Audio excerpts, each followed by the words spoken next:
চাইতেও যেন ধীরে ধীরে সামনে চলে আসছে তাহসানের সেই রূপ, যেটা এতদিন আড়ালে ছিল। একসময় দেশের সবার ক্রাশ, অসংখ্য তরুণীর স্বপ্নের মানুষ ছিলেন তাহসান। সেই জনপ্রিয়তাই কি এতদিন তাহলে নিজের সুবিধা মতো ব্যবহার করেছেন তিনি?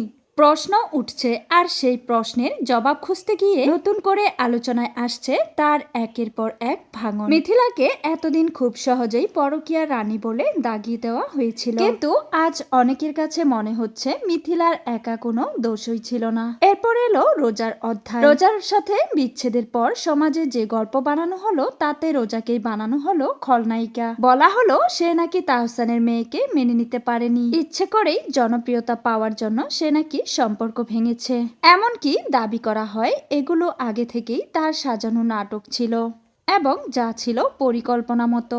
কিন্তু সময় যত যাচ্ছে চিত্রটা ততই উল্টো দিকে ঘুরছে, কারণ বাস্তবতা বলছে সংসার ভাঙার পেছনে বারবার একই নাম ঘুরে ফিরে আসছে, তাহসান। মিথিলা হোক বা রোজা, দুজনেই সংসার করতে চেয়েছিলেন। বিচ্ছেদের কারণ হিসেবে তাহসান বলেছিলেন সে নাকি মিডিয়া থেকে দূরে থাকতে চায়, নিরিবিলি জীবন কাটাতে চায়, একা থাকতে চায়, গান গাওয়া বন্ধ করতে চায়, ফেসবুক পেজ বন্ধ করতে চায়, এমনকি ইসলামের পথে চলতে চায়, এমন বার্তা ছড়িয়ে পড়ে সোশ্যাল মিডিয়ায়। কিন্তু বিচ্ছেদের 10 দিনও পেরোয়নি, সেই তাহসান ঘোষণা দিলেন সে নাকি আবারও পর্দায় ফিরছে, একটি টিভি শোর হোস্ট হিসাবে। তাহলে তো প্রশ্ন থেকেই যায়, মিডিয়া থেকে সরে যাওয়ার কথা বলে একটা মেয়ের জীবন থেকে সরে যাওয়া, ধর্মীয় সহানুভূতি দেখিয়ে কিছুদিন পর আবার রঙিন ঝলমলে পর্দায় ফেরা, এগুলো কি সত্যি নিরিবিলি জীবনের ইঙ্গিত, নাকি সবই ছিল পরিস্থিতি সামাল দেওয়ার কৌশল? আজ তাই সবাই বলছেন সংসার ভাঙার পেছনে নারীদেরকে সবসময় কাঠগড়ায় দাঁড় করালেও